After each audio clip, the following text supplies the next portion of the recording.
Morning students. Online video lecture की कड़ी के अंदर मैं महिपाल सिंह एक बार फिर से आप सभी लोगों का स्वागत करता हूं। तो वीडियो लेक्चर की इस कड़ी के अंदर आज अपन जो पीडियाट्रिक्स के अंदर जो नर्वस सिस्टम चल रहा है उसकी ही एक डिजीज़, पॉपुलर डिजीज़ है हाइड्रोसिफिलस, उसके बारे में अपन स्टडी करेंगे। तो सबसे पहले अपन पढ़ेंगे हाइड्रोसिफिलस होता क्या है। सबसे पहले अपन बात करेंगे हाइड्रोसिफिलस होता है क्या है।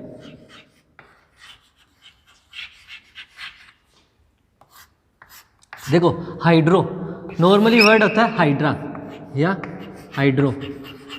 क्या हो गया, किससे रिलेटेड मानोगे? अपन मानते हैं इसको वाटर से रिगार्डिंग, है ना, या फिर मैं इसको लिख सकता हूँ फ्लूइड। नॉर्मली अपन वाटर मानते हैं, वाटर अर्थात लिक्विड अर्थात फ्लूइड। सिफिलस अर्थात अपना क्या, ब्रेन। तो यहाँ पे क्या हो जाता है, हाइड्रोसिफिलस में क्या हो जाता है, ब्रेन के जो वेंट्रिकल्स होते हैं उनके अंदर क्या हो जाता है, एक्सेस अमाउंट में CSF का एक्यूमुलेशन हो जाता है। ठीक है, अपन क्या कह सकते हैं, it is excess accumulation of the excess amount of the CSF into the ventricles of the brain. और ऐसी कंडीशंस क्यों होती है? देखो, इस कंडीशंस के होने के पीछे का जो कारण है वो है या तो एक्सेस प्रोडक्शन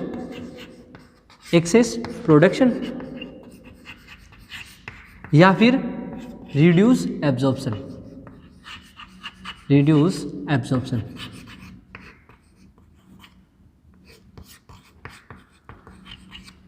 ठीक है, क्या बोला मैंने? हाइड्रोसिफिलस मतलब ब्रेन के जो वेंट्रिकल्स हैं उनके अंदर क्या हो जाना, एक्सेस अमाउंट में CSF का एक्यूमुलेशन हो जाना। ठीक है, डेफिनेशन लिखते हैं अपन इसकी। तो अपन इसकी डेफिनेशन लिखते हैं हाइड्रोसिफिलस के बारे में।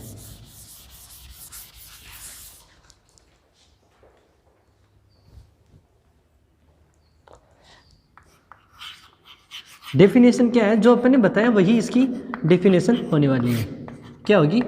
Accumulation of the excess amount of the CSF।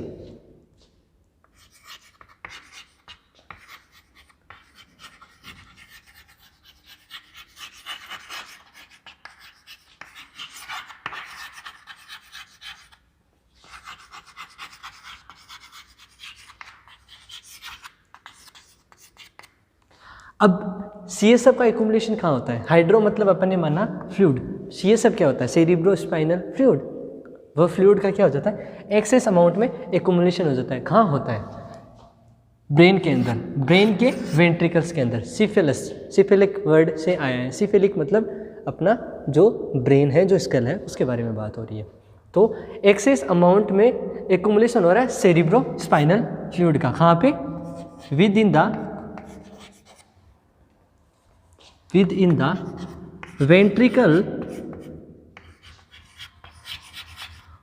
Ventricles of brain के वेंट्रिकल्स के अंदर क्या हो रहा है, CSF का एक्सेस अमाउंट में एक्यूमुलेशन हो रहा है। अब देखो CSF का एक्यूमुलेशन क्यों हो रहा है? दो कारण है इसके पीछे। Due to the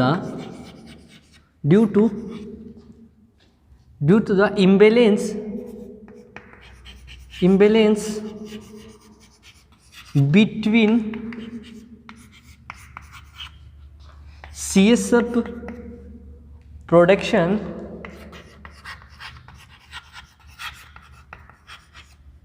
and its absorption।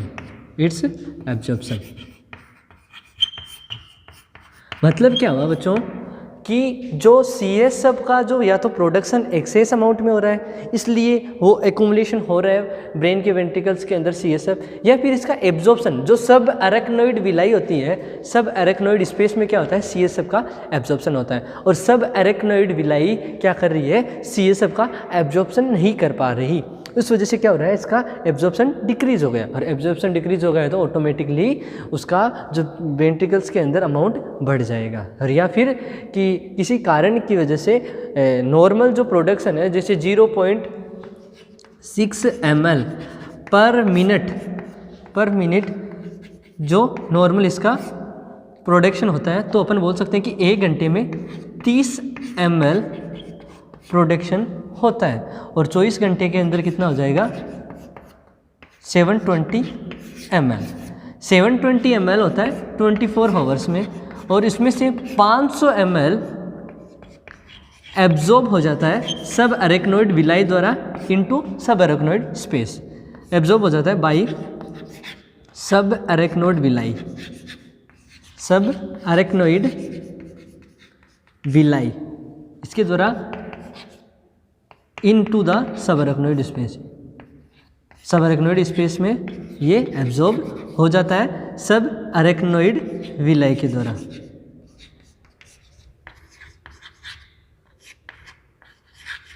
ये बात ध्यान रखनी है। अब क्या होता है यहाँ पे प्रोडक्शन, या तो ये जो प्रोडक्शन 720 ml है इससे भी ज़्यादा बढ़ चुका है, या फिर जो 500 ml जो एब्जॉर्प्शन होना चाहिए उससे घट चुका। तो ये बीमारी इस वजह से होती है हाइड्रोसिफिलिस वाली। ये किस में पाई जाती है? बच्चों के अंदर। पीडियाट्रिक्स पढ़ रहे हैं तो ये बच्चों की बीमारी है। अब हाइड्रोसिफिलिस है वो 1000 बच्चों में से 3 से 4 बच्चों में देखने को मिलती है। तो इसके जो इंसिडेंस है वो क्या है? 3 to 4 चिल्ड्रन इन 1000।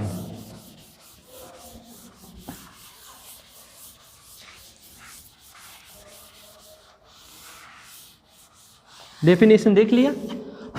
अब देखते हैं इंसिडेंस। इंसिडेंस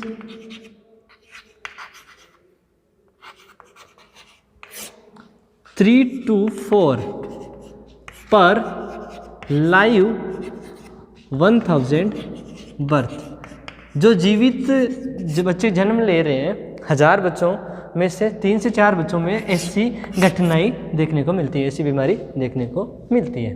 हाइड्रोसिफिलिस। हाइड्रोसिफिलिस मतलब यहाँ पे ब्रेन जो अपना स्कल है वो इनलार्ज हो जाता है, जो हेड है वो इनलार्ज हो जाता है।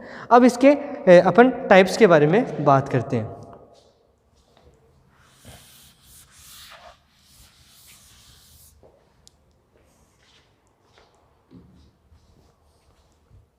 पहला है टाइप, वो है ऑब्स्ट्रक्टिव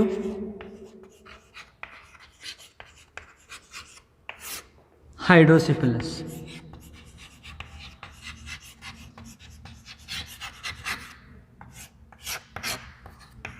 पहला जो टाइप है वो है ऑब्स्ट्रक्टिव हाइड्रोसिफिलिस, जिसका दूसरा नाम है नॉन कम्युनिकेटिंग या इंट्रावेंट्रिकुलर हाइड्रोसिफिलिस, जिसके अदर नाम हो सकते हैं नॉन कम्युनिकेटिंग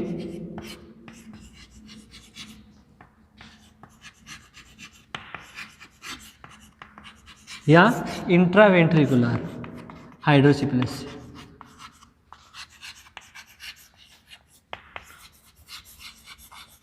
इंट्रावेंट्रिकुलर हाइड्रोसिफिलिस।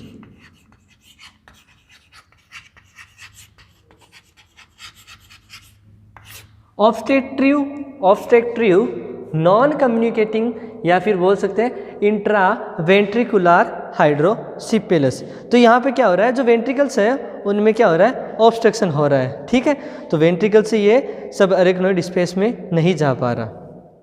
यहाँ पे क्या आ रहा है, there is a problem in the ventricles, और अपन बोल सकते हैं there is the obstruction in the ventricle. Ventricles के अंदर क्या है, ऑब्स्ट्रक्शन है, जिस वजह से ये जो CSF है जो प्रोड्यूस हो रहा है सब अरेक्नोइड विलाई के अंदर, तो क्या हो रहा है, इसका एब्जॉर्प्शन हो रहा है और कोरोइड फ्लेक्स द्वारा ये प्रोडक्शन हो रहा है इसका, किसमें, वेंट्रिकल्स के अंदर। CSF का प्रोडक्शन कौन करता है, कोरोइड प्लेक्सस। Choroid plexus. तो कोरोइड प्लेक्सस में जो CSF का प्रोडक्शन होता है उसके बाद में ये जाता है कहाँ पे, वेंट्रिकल्स के अंदर।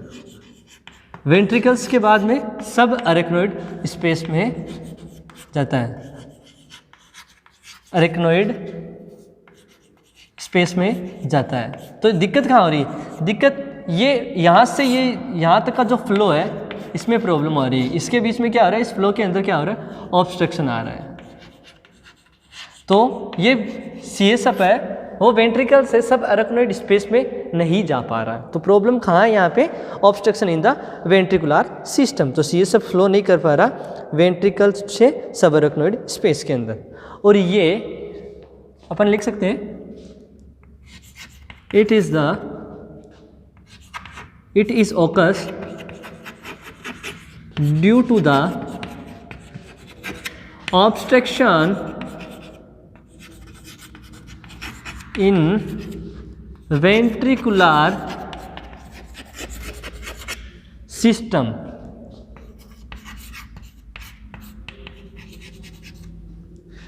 due to this CSF flow from ventricles to the subarachnoid space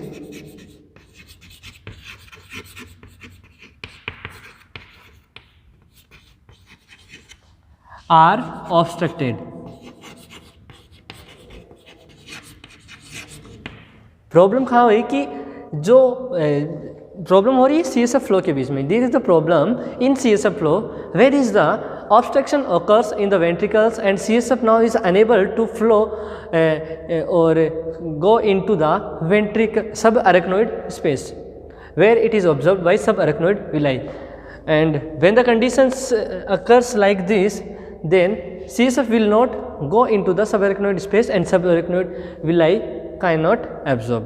जब फ्लो नहीं हो रहा वेंट्रिकल से subarachnoid स्पेस में, तो subarachnoid villi किसको एब्जॉर्ब करेगी? जहाँ पे कुछ जा रहा ही नहीं है तो किसको एब्जॉर्ब करेगी? तो फ्लो के बीच में ऑब्स्ट्रक्शन आने की वजह से क्या हो रहा है, ऐसी समस्या आ रही है और subarachnoid स्पेस में धीरे धीरे इसका अमाउंट बढ़ रहा है, जिस वजह से हेड एनलार्ज हो रहा है।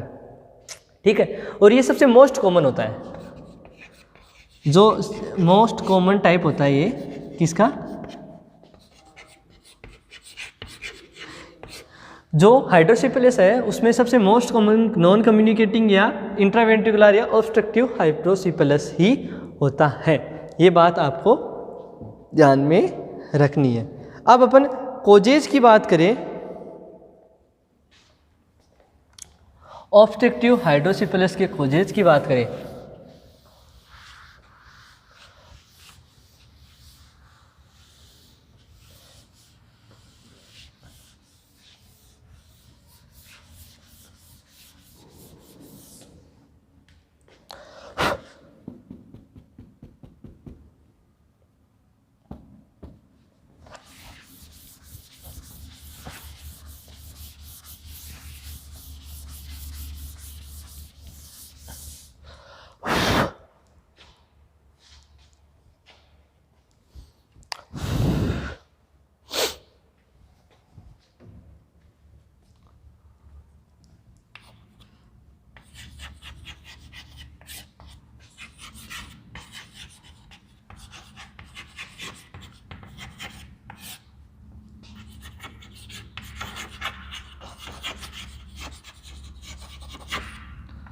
ऑब्स्ट्रक्टिव हाइड्रोसिफिलिस के दो कोज हो सकते हैं। एक होता है कॉन्जेनाइटल, बाई बर्थ, जन्म से पहले ही कुछ प्रॉब्लम ऐसी हो चुकी हो, कॉन्जेनाइटल कोजेज या कॉन्जेनाइटल हाइड्रोसिफिलिस। कॉन्जेनाइटल हाइड्रोसिफिलिस मतलब बर्थ से पहले ही कुछ ऐसी प्रॉब्लम आ चुकी है जिसकी वजह से CSF का प्रोडक्शन तो हो रहा है लेकिन एब्जॉर्प्शन नहीं हो पा रहा, वहाँ पे ऑब्स्ट्रक्शन आ चुका है।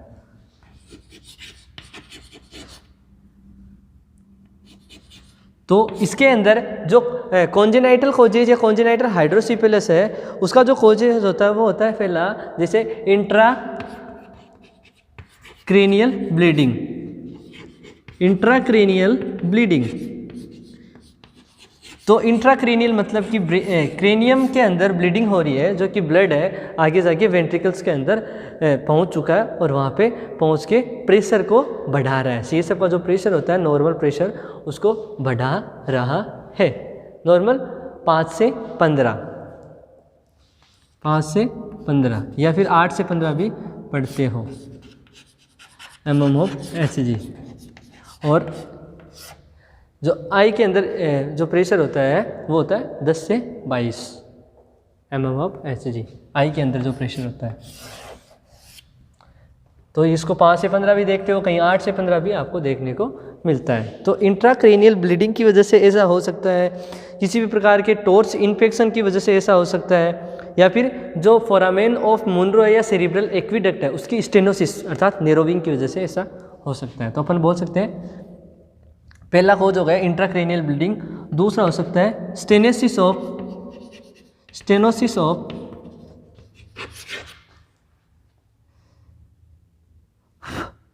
एक्विडक्ट,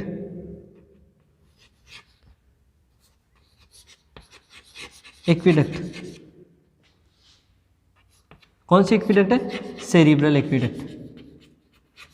और क्या बोल सकते हैं? Foramen of Munro, foramen of Monro.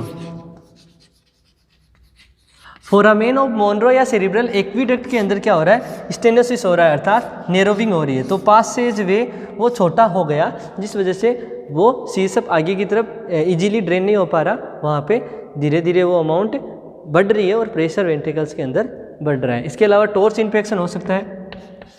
Pregnancy के अंदर अगर मदर को टॉर्च इन्फेक्शन होता है, इस वजह से कॉन्जेनाइटल हाइड्रोसिफिलिस हो सकता है। कॉन्जेनाइटल हाइड्रोसिफिलिस अर्थात जन्म से पहले ही इसके कोज जो कारण है वो जन्म ले चुके हैं और हाइड्रोसिफिलिस कोज करेंगे, जो कि ऑब्स्ट्रक्टिव हाइड्रोसिफिलिस है, टॉर्च इन्फेक्शन। इसकी वजह से इन्फेक्शन की वजह से इन्फ्लामेशन हो सकता है, अंदर कोई ब्लीडिंग भी हो सकती है और प्रेशर बढ़ेगा। इसके अलावा स्टेनोसिस की वजह से ऐसा हो सकता है। इसके अलावा अदर इसके कोजेज है वो होंगे एक्वायर्ड कोजेज, ठीक है, जैसे कोई पायोजेनिक मेनिंजाइटिस हो जिस वजह से प्रेशर बढ़ रहा है, या फिर टीबी की कंडीशन हो उस वजह से ऐसा हो रहा है।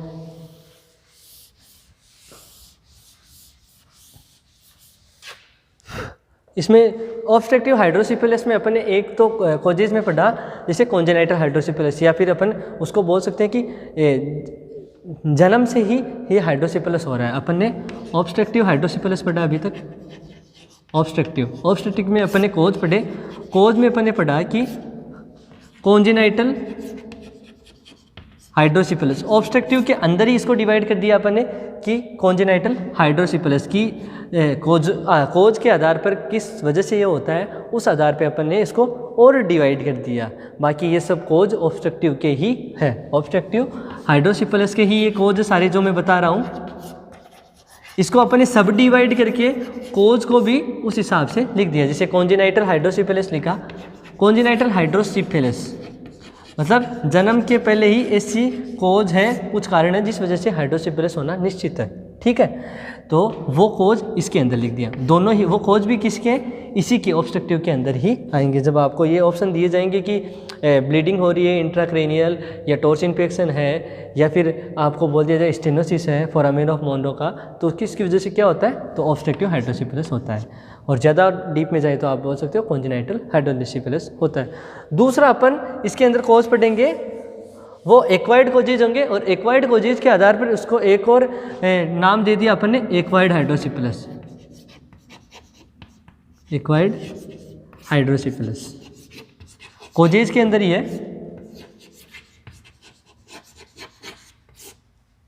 एक्वायर्ड हाइड्रोसिफिलिस, एक्वायर्ड मतलब कि कोज ऐसे जो कि आफ्टर बर्थ कंडीशंस अराइज हो रही है, ठीक है।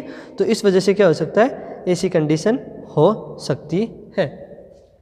तो यहाँ पे जो एक्वायर्ड कोज है, एक्वायर्ड कोज मतलब बच्चे के जन्म लेने के बाद में ऐसी बीमारी या प्रॉब्लम हो रही है जिस वजह से अपना हो रहा है। तो अपन पायोजेनिक मेनिंजाइटिस आफ्टर बर्थ ऐसी कंडीशन हो रही है जिस वजह से आगे हाइड्रोसिफिलिस हो रहा है। इसके अलावा टीबी की वजह से ऐसा हो सकता है, हेड इंजरी की वजह से हो सकता है, इंट्राक्रेनियल हेमरेज इवन बर्थ से पहले भी हो सकता है और बाद में भी, ड्यूरिंग डिलीवरी टाइम भी हो सकता है, आफ्टर बर्थ हो सकता है इंट्राक्रेनियल हेमरेज।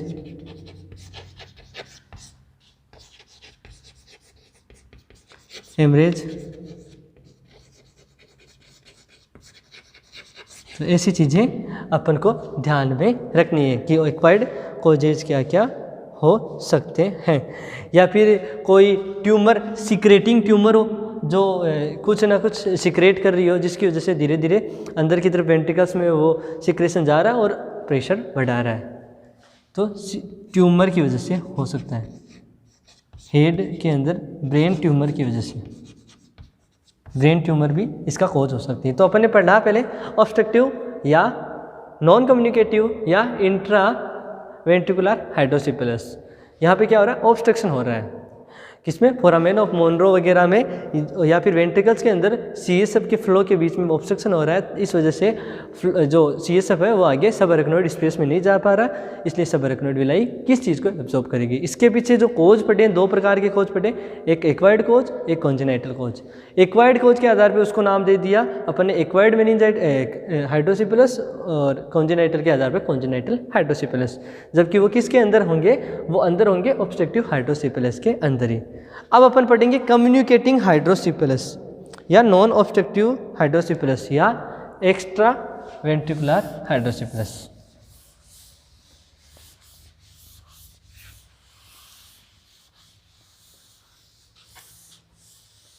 दूसरा है कम्युनिकेटिंग हाइड्रोसिफिलस।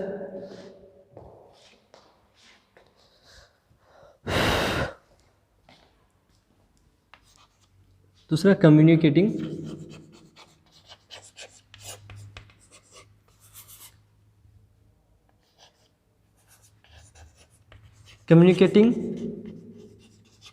या एक्स्ट्रा वेंट्रिकुलर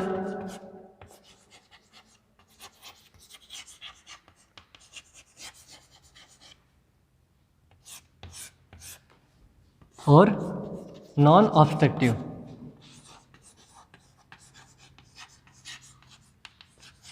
हाइड्रोसिफिलस। तो इसका कोज क्या हो सकता है, देखो यहाँ पे ऑब्स्ट्रक्शन नहीं हो रहा, मतलब सीएसएफ का प्रोडक्शन नॉर्मल है। यहाँ पे क्या हो रहा है, एब्जॉर्प्शन डाउन हो रहा है, यहाँ पे एब्जॉर्प्शन डाउन हो रहा है, ऑब्स्ट्रक्टिव नहीं है। ऑब्स्ट्रक्शन की वजह से हो रहा है, यहाँ पे सीएसएफ के एब्जॉर्प्शन में प्रॉब्लम आ रही है। तो यहाँ पे इसका जो अगर कोज बताएं तो क्या कारण हो सकता है, reduce absorption of CSF in subarachnoid space,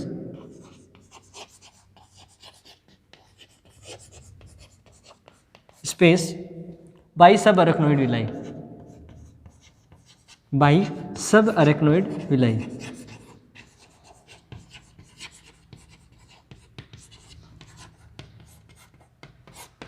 यहाँ पे क्या हो रहा है, सीएसएफ के फ्लो के अंदर कोई ऑब्स्ट्रक्शन नहीं है। यहाँ पे प्रॉब्लम है कि जो विलाइज है, सबअरेक्नोइड विलाई है, वो सीएसएफ को एब्जॉर्ब करने में समर्थ नहीं है, वो एब्जॉर्ब नहीं कर पा रही, इस वजह से ऐसी प्रॉब्लम हो रही है। या फिर यहाँ पे सबअरेक्नोइड हेमरेज की वजह से ऐसा हो सकता है, सबअरेक्नोइड हेमरेज जिसकी वजह से वो एक्सेस अमाउंट बढ़ रही है और उसको इतना एब्जॉर्ब नहीं कर पा रही, सबअरेक्नोइड हेमरेज।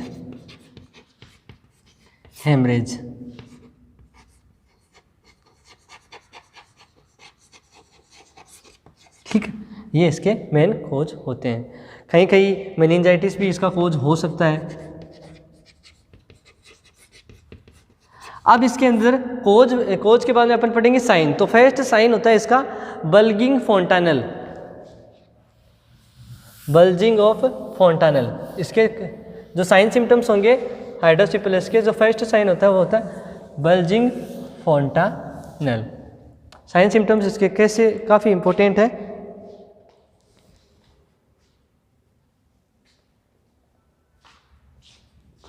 यहाँ पे क्या होता है साइन सिम्टम्स में, बल्जिंग ऑफ फोंटानल,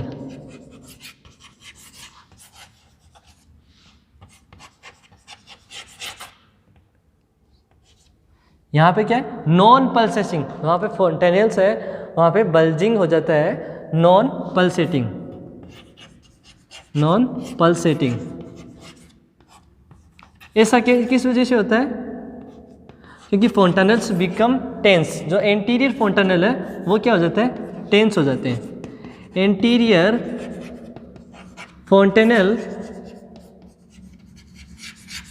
बिकम टेंस।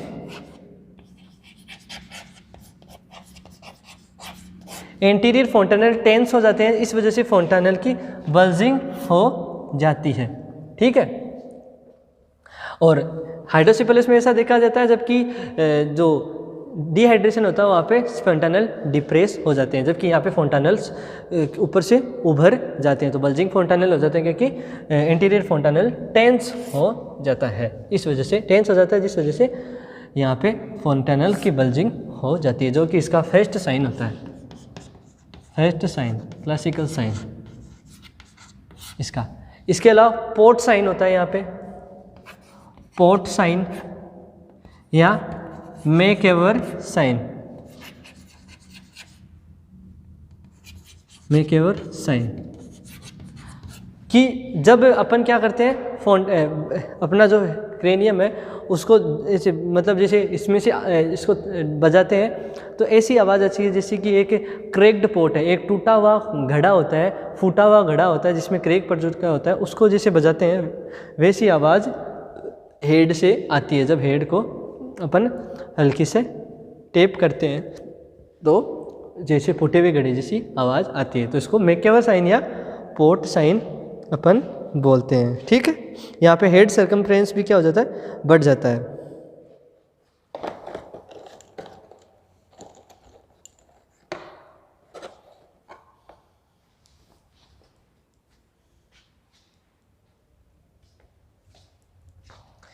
ये किस वजह से होता है पोर्ट साइन? यहाँ पे देखो क्या होता है, यहाँ पे क्या हो जाती है, जो बोन होती है वो थिन हो जाती है। किस वजह से थिन होती है? क्योंकि स्यूचर्स होते हैं हेड के, उनके बीच में क्या हो जाते हैं, डिस्टेंस बढ़ जाती है। ये किस वजह से होता है? इट ओकर्स, या फिर अपन डायरेक्ट लिख सकते हैं कि यहाँ पे क्या हो जाता है, bones become thin, bones become thin due to the increase distance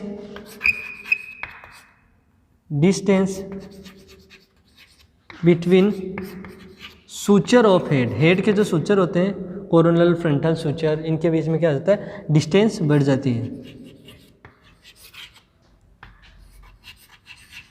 और सो क्रैक्ड पोर्ट साउंड हियर्ड, ऐसा साउंड जो फूटे हुए घड़े जैसा साउंड अपन को सुनाई देता है, क्योंकि जो ब्रेन के फोंटानल होते हैं उनके बीच में डिस्टेंस बढ़ जाती है, सूचर्स के बीच में डिस्टेंस बढ़ जाती है, तो बोन थिन हो जाती है। ठीक है, तो ये बात अपन को ध्यान में रखनी है, bone become thin due to the increase distance between sutures. ठीक है, ये बात भी ध्यान रखनी है। इसके अलावा जो हेड सर्कमफेरेंस, जो 8 बट नॉर्मल कितना होता है, हेड सर्कमफेरेंस ज़्यादा होता है। नॉर्मली अभी मेरा चेस्ट सर्कमफेरेंस ज़्यादा है बजाय हेड सर्कमफेरेंस के, लेकिन बर्थ के टाइम में हेड सर्कमफेरेंस ज़्यादा होता है। वो कितना होता है, 33 से 35 नॉर्मल होता है, और जब इससे ज़्यादा आ गया मतलब हाइड्रासिपिलस है, मोर देन 35 सेंटीमीटर है। ऑर्डिनल टेप से जब इंच टेप या ऑर्डिनल टेप से जब चेक करते हैं हेड सर्कमफेरेंस तो ज़्यादा मिलता है, तो इसका मतलब क्या है, हाइड्रासिपिलस की कंडीशन है, इससे ज़्यादा देखने को मिलेगा। तो हेड सर्कमफेरेंस इंक्रीज, और हेड सर्कमफेरेंस चेस्ट से ज़्यादा इसलिए होता है क्योंकि जो ग्रोथ होती है वो सिफेलोक्यूडल मैनर में होती है, सिर की पहले ऊपर वाले बॉडी पार्ट की फिर नीचे वाले की, इसलिए हेड बिकम एनलार्ज।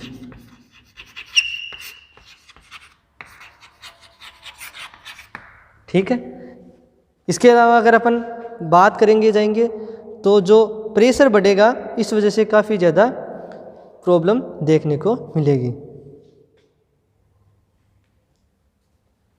अब देखो यहाँ पे क्या हो रहा है, जो सूचर्स है उनके बीच में डिस्टेंस बढ़ गई है, सूचर्स के बीच में डिस्टेंस बढ़ गई है, प्रेशर बढ़ा है, प्रेशर बढ़ा अर्थात जाहिर सी बात है वेन भी डायलेट होगी, veins of head become dilated, veins of head become dilated.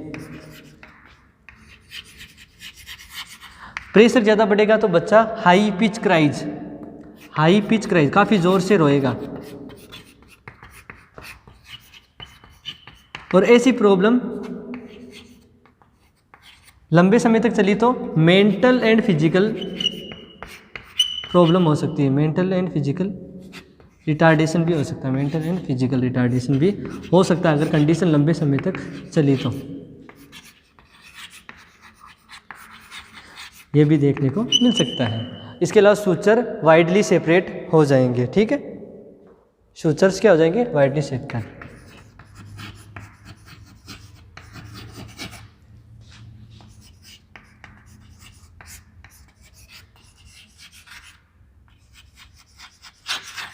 इसके अलावा सबसे लास्ट है सनसेट आइज, सनसेट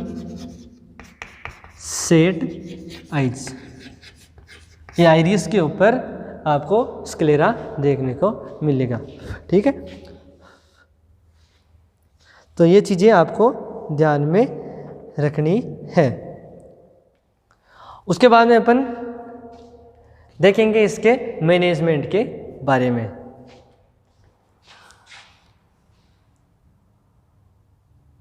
तो अब बात करेंगे मैनेजमेंट के बारे में।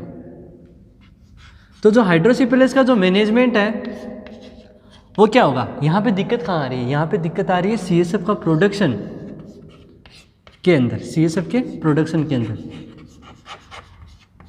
अब देखो दिक्कत दो प्रकार से थी कि यहाँ पे सीएसएफ का प्रोडक्शन बढ़ रहा था, इंक्रीज हो रहा था, या फिर ऑब्स्ट्रक्शन हो रहा था, या फिर ऑब्स्ट्रक्शन हो रहा था। सीएसएफ के जो फ्लो है, सीएसएफ का जो फ्लो था उस फ्लो के अंदर ऑब्स्ट्रक्शन आ रहा था। वो सीएसएफ जो वेंट्रिकल से कहाँ नहीं जा पा रहा था, सबअरेक्नोइड स्पेस में, दिक्कत ये थी। अब देखो यहाँ पे नॉर्मल जब क्या होता है, प्रोडक्शन ज़्यादा होता है तो अपन क्या करते हैं, नॉर्मल प्रोडक्शन ज़्यादा होता है तो मेडिकल मैनेजमेंट से भी अपन काम चला सकते हैं, ठीक है। तो यहाँ पे मेडिकल मैनेजमेंट जो होगा उसके अंदर अपन डायूरेटिक यूज़ में लेते हैं, और डायूरेटिक में भी सबसे मोस्ट कॉमन जो डायूरेटिक होती है वो होती है ओस्मोटिक डायूरेटिक। कौन सी डायूरेटिक, ओस्मोटिक डायूरेटिक। ये ओस्मोटिक डायूरेटिक हाइड्रोसिफिलिस के अलावा ग्लूकोमा है जैसी कंडीशन में भी, और हेड में हेमरेज हो जाए, हेड इंजरी हो जाए, तब हेमरेज होता है तब भी काम में ली जाती है ताकि प्रेशर को घटाया जा सके। तो ओस्मोटिक डायूरेटिक बेस्ड ड्रग होगी हाइड्रोसिफिलिस के मेडिकल मैनेजमेंट के अंदर। और ओस्मोटिक डायूरेटिक्स में भी कौन कौन सी आती है, मैनिटोल, ठीक है। तो अपन को ये बात ध्यान रखनी है। इसके अलावा कार्बोनिक एनहाइड्रेज इनहिबिटर भी यूज़ करते हैं, डायूरेटिक का ही टाइप है। सबसे मोस्ट कॉमन जो डायूरेटिक मेडिकल मैनेजमेंट कर रहे हैं, प्रोडक्शन बढ़ रहा है तो प्रोडक्शन घट रहा है तो उसको ड्रेन आउट करना, उसको बाहर निकालना भी ज़रूरी है। तो यूरिन आउटपुट को बढ़ाएंगे, सीएसएफ के जो एक्सेस एक्यूमुलेशन हो रहा है उसको घटाने का काम करेगा, अमाउंट को घटाने का काम करेगा डायूरेटिक्स। कौन सी डायूरेटिक्स, ओस्मोटिक डायूरेटिक सबसे मोस्ट पॉपुलर। उसके बाद में अपन काम में ले सकते हैं कार्बोनिक एनहाइड्रेज इनहिबिटर,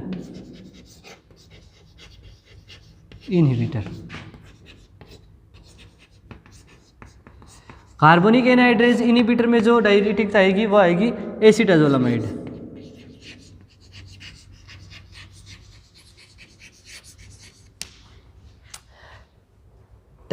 अपन मेडिकल मैनेजमेंट में सिर्फ डायूरेटिक्स का इस्तेमाल करेंगे। दो प्रकार की डायूरेटिक्स इस्तेमाल कर सकते हैं।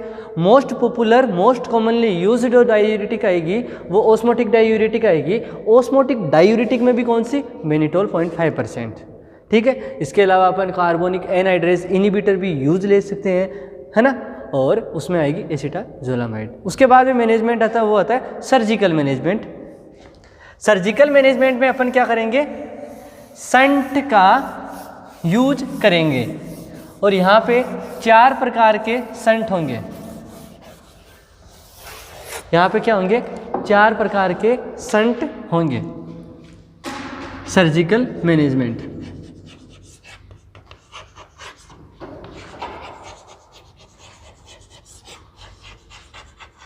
सर्जिकल मैनेजमेंट के अंदर अपन यूज करेंगे संट। अब ये संट क्या है, संट एक होलो ट्यूब होती है जो कि सर्जिकली ब्रेन के अंदर प्लेस्ड की जाती है, और इसका उद्देश्य ये होता है कि जो सीएसएफ होता है उसको ड्रेन आउट किया जा सके। कहाँ पे ड्रेन आउट किया जा सके, बॉडी की दूसरी जगह पे या दूसरी कैविटी के अंदर जहाँ पे सीएसएफ इजीली रीएब्जॉर्ब्ड हो सके, या फिर वहाँ से बॉडी से बाहर निकाला जा सके। रीएब्जॉर्ब्ड बेस्ट पॉपुलर नाम यहाँ पे याद रख सकते हो। तो संट क्या है? It is a hollow tube, it is a hollow tube that is surgically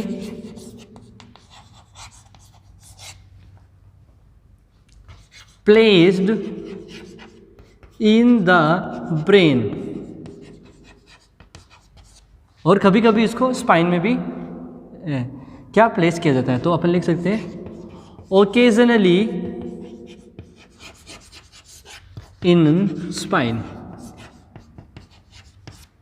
shunt क्या है? एक होलो ट्यूब है जो कि सर्जिकली प्लेस्ड की जाती है ब्रेन के अंदर टू ड्रेन सीएसएफ, सीएसएफ को ड्रेन आउट करने के लिए, and redirected it to the another body part बोल सकते हैं या फिर केविटी बोल सकते हैं, अनदर बॉडी पार्ट और body cavity where it can be reabsorbed।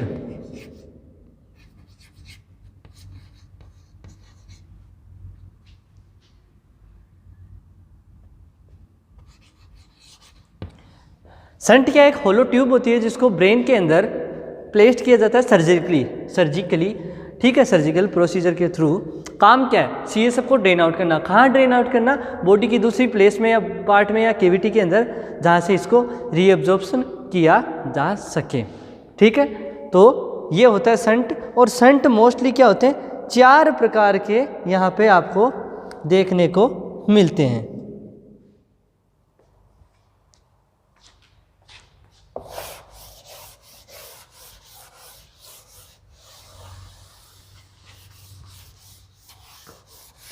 Shunt की डेफिनेशन देख ली।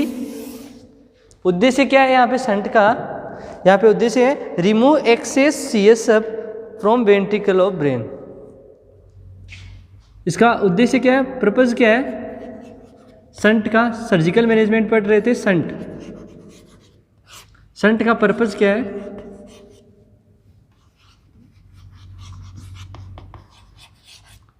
पर्पज क्या है? To drain excess CSF from the ventricle of brain, from the ventricle of brain।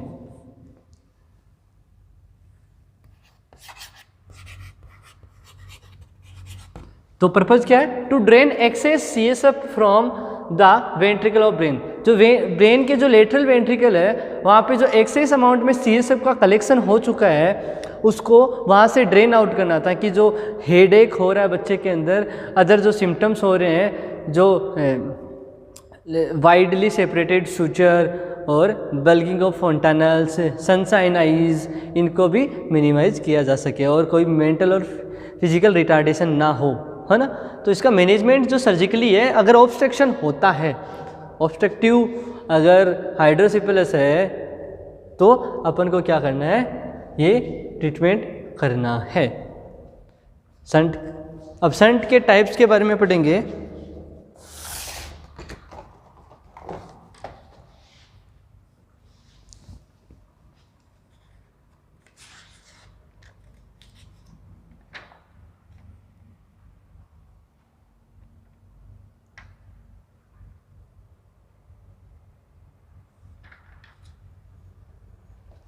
तो संट के मैंने पहले भी बताए थे कि संट के क्या है? 4 टाइप है।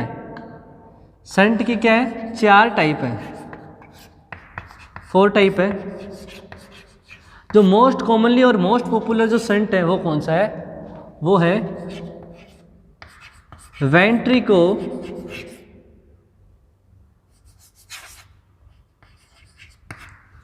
Ventriculo peritoneal shunt, peritoneal shunt. Shunt क्या है? एक ट्यूब है, एक होलो ट्यूब जो कि लेटरल वेंट्रिकल में प्लेस की जाएगी। एक hollow tube, a hollow tube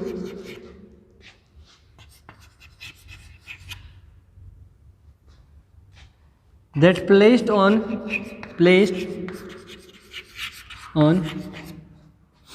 lateral ventricle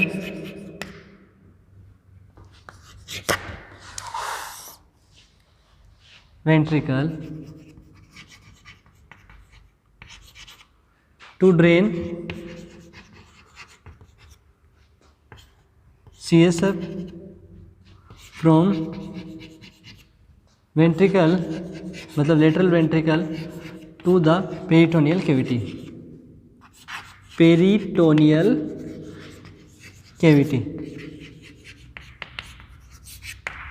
यहाँ पे क्या होगा? एक होलो ट्यूब होगी, एक कैथेटर होगा, जिस कैथेटर का ओपनिंग होगी लेटरल वेंट्रिकल के अंदर, और वहाँ से उस CSF को वो एक पासेज वे प्रोवाइड करेगी, क्योंकि ये एक ट्यूब है, और वहाँ से वो CSF उस ट्यूब से, उस कैथेटर की ओपनिंग से होता हुआ, इस शंट से होता हुआ पेरिटोनियल कैविटी में आ जाएगा। और पेरिटोनियल कैविटी को इसलिए चूज किया गया क्योंकि पेरिटोनियल कैविटी काफ़ी बड़ी होती है। जो कोइल्ड जो कैथेटर होता है उसको वहाँ पे प्लेस करना बहुत ही आसान होता है। ठीक है, तो मोस्ट कॉमनली यही यूज होता है, most commonly used shunt used, सबसे ज़्यादा यही इस्तेमाल किया जाता है। और पेरिटोनियल कैविटी को यहाँ पे इसलिए चुना गया क्योंकि पेरिटोनियल कैविटी काफ़ी बड़ी होती है, और जो कोइल्ड जो शंट है, कैथेटर है, वो वहाँ पे इजीली प्लेस किया जा सकता है। दूसरा होगा, वो होगा वेंट्रिकुलो एट्रियल शंट। वेंट्रिकुलो पेरिटोनियल शंट हो गया, दूसरा होगा वेंट्रिकुलो atrial shunt. Ventriculo atrial shunt उन बच्चों के अंदर इस्तेमाल किया जाएगा जो कि 1 साल के बाद के, अर्थात टोडलर में इस्तेमाल किया जाता है, या फिर जिनमें कोई पेरिटोनियल कैविटी के अंदर कुछ प्रॉब्लम हो, तो एब्डोमिनल कोई पैथोलॉजी हो, उनके अंदर ऐसा इस्तेमाल किया जाता है। तो कौन सा हुआ? 2 number shunt, ventriculo atrial shunt, atrial shunt. ये किस में यूज किया जाता है? देखो, it is used in toddler, जो 1 से 3 साल के बच्चे होते हैं, या ओल्डर चाइल्ड के अंदर, और द चाइल्ड वो हैव एब्डोमिनल पैथोलॉजी, जिनके अंदर कोई पेट की प्रॉब्लम हो, एब्डोमिनल पैथोलॉजी उनके अंदर। अब ये क्या करेगा?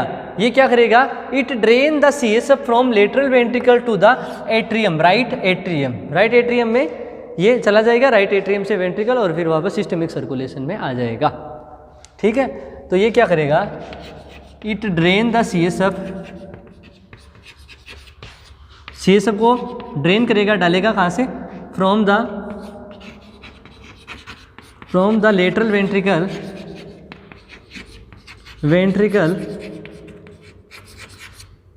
To the right atrium.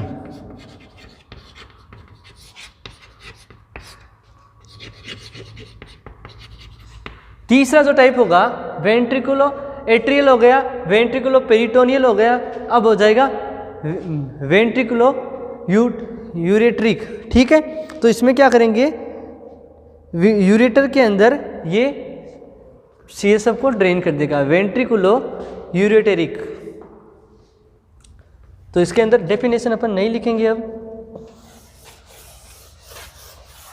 क्योंकि ये क्या करेगा? सीधा कि it drain the CSF from ventricle to the ureter, नाम से ही पता चलता है।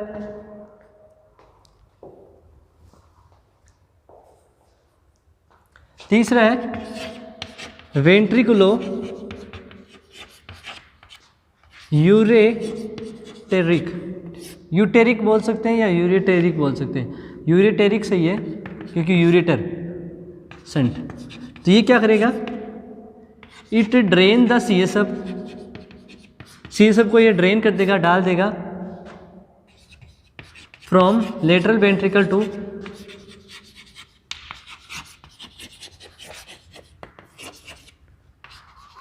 कहाँ पे डालेगा, यूरेटर में, यूरेटर।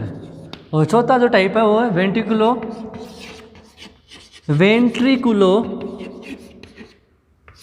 Plural shunt. तो ये क्या करेगा, वेंट्रिकल से CSF को ड्रेन कर देगा प्लूरल केविटी ऑफ लंग्स की जो प्लूरल केविटी है, आउटर कवरिंग है, उसके अंदर लंग्स और आउटर कवरिंग के बीच में जो केविटी है उसको प्लूरल केविटी बोलते हैं। तो ये क्या करेगा, it drain CSF from lateral ventricle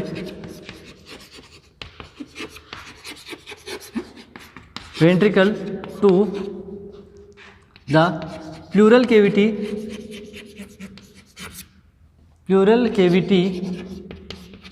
of the lungs की प्लूरल केविटी के अंदर ये CSF को ड्रेन कर देगा।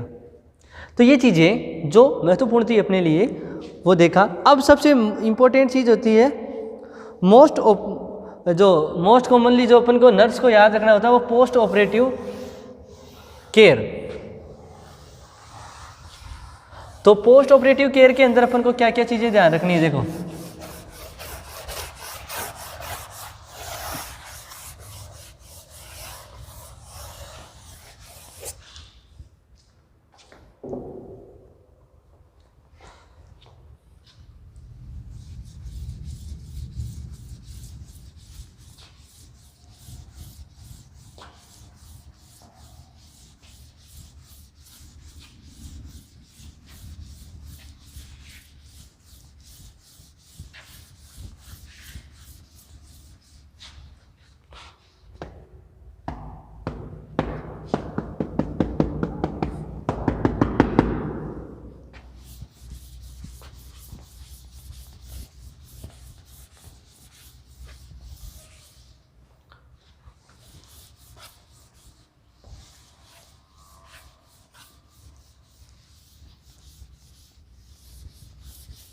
पोस्ट ऑपरेटिव केयर के अंदर क्या ध्यान रखना है। तो पोस्ट ऑपरेटिव मैनेजमेंट वो क्या होगा,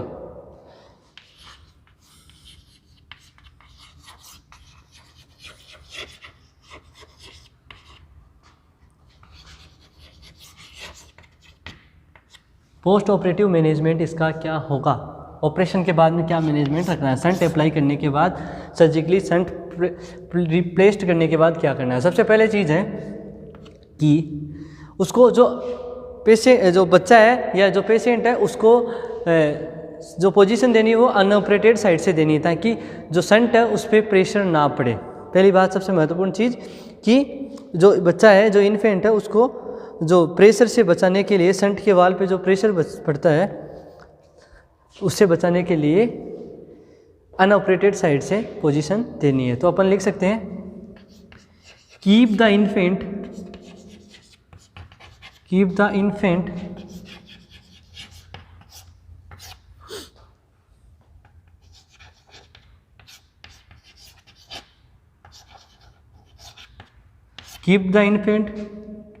to unoperated side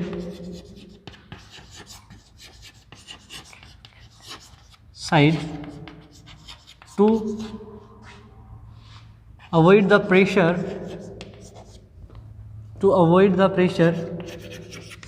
on shunt valve।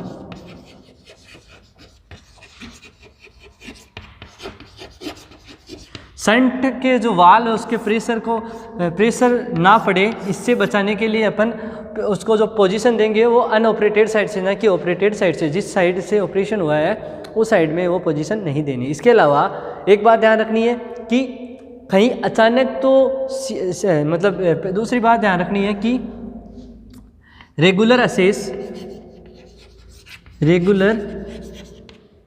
Check the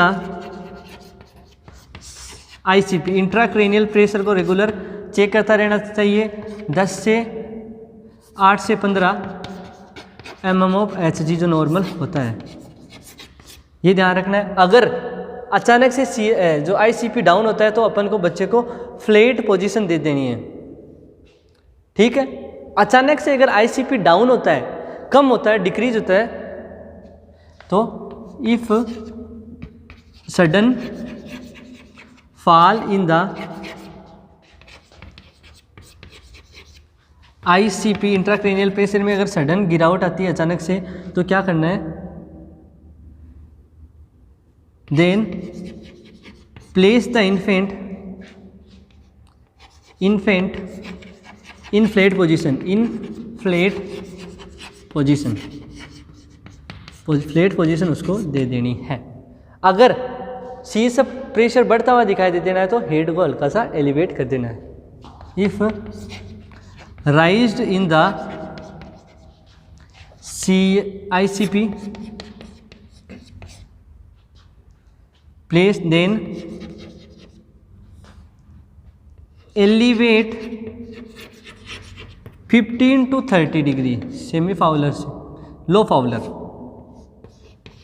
head को 15 to 30 डिग्री एलिवेट, क्या करना है, elevate the head of in baby, उस इन्फेंट बेबी का जो हेड है उसको 15 से 30 डिग्री तक एलिवेट कर देना अगर आईसीपी अचानक से क्या हो रहा है, बढ़ रहा होता है तो ये चीज़ भी ध्यान में रखनी है। ये महत्वपूर्ण चीज़ें हैं। इसके अलावा अगर संट माल फंक्शन करता है तो उसका कॉमन साइन होता है हेडेक होना और appetite. Headache and appetite and anorexia बोल सकता हूँ, loss of appetite. Anorexia is the earlier sign of shunt malfunction.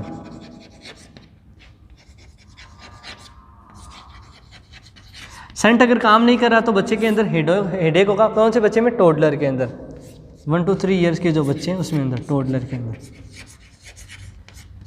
Shunt mall function करता है तो उसको एनोरेक्सिया होगा, भूख नहीं लगेगी और हेडेक उसका होगा। इसके अलावा अगर फोंटानेल जो बल्जिंग और फोंटानेल हुआ था, वहाँ पे अगर अचानक से फोंटानेल में संकन आता है तो अपन को क्या करना है, एक तो डॉक्टर को इन्फॉर्म करना है और एक उसको क्या कर देना है, देखो प्रेशर डाउन हो रहा है, तो अब क्या करोगे, यहाँ पे क्या करोगे अचानक से, तो आप इस कंडीशन में क्या कर सकते हो, उसको जो पोजीशन है उसका ध्यान रखना, उसका जो हेड एलिवेट था उसको वापस फ्लैट कर देना है। ठीक है, तो ये बात ध्यान रखनी है। तो लास्ट जो पॉइंट था वो क्या था, if fontanelle are sunken then call the physician और लोअर द हेड। ये बात ध्यान रखनी है। अगर अब इसके जो कॉम्प्लिकेशन है, इसके कॉम्प्लिकेशन क्या हो सकते हैं, संट के क्या कॉम्प्लिकेशन हो सकते हैं, तो नॉर्मली संट के कॉम्प्लिकेशन एक हो सकता है इन्फेक्शन, लेकिन इन्फेक्शन क्या होता है, लेट होता है। लेट मंथ्स के अंदर आपको संट के द्वारा हुआ इन्फेक्शन देखने को मिलता है। कॉम्प्लिकेशन क्या है, infection in late month, complication infection in late month, काफ़ी दिन महीने के गुजरने के बाद आपको इन्फेक्शन इसका देखने को मिल सकता है। इसके अलावा किंकिंग या प्लगिंग ट्यूब का वो आपको देखने को मिल सकता है। जो ट्यूब है वो ऐसे मुड़ गई हो, किंकिंग हो चुका है, उसमें प्लगिंग हो सकता है, ट्यूब सेपरेट हो चुकी हो, वो हो सकता है। Kinking, plugging and separate of shunt tube, shunt की ट्यूब किंग मुड़ सकती है, वहाँ से उसका सेपरेशन हो सकता है, ऐसा भी कॉम्प्लिकेशन देखने को मिल सकता है। तो ये था अपना मैनेजमेंट। तो इसी के साथ अपनी जो हाइड्रोसिफिलिस की डिजीज़ कंडीशन है वो कंप्लीट होती है। इसका लेक्चर इतना ही है। नेक्स्ट लेक्चर एक नई डिजीज़ के साथ शुरू करेंगे। तब तक के लिए धन्यवाद।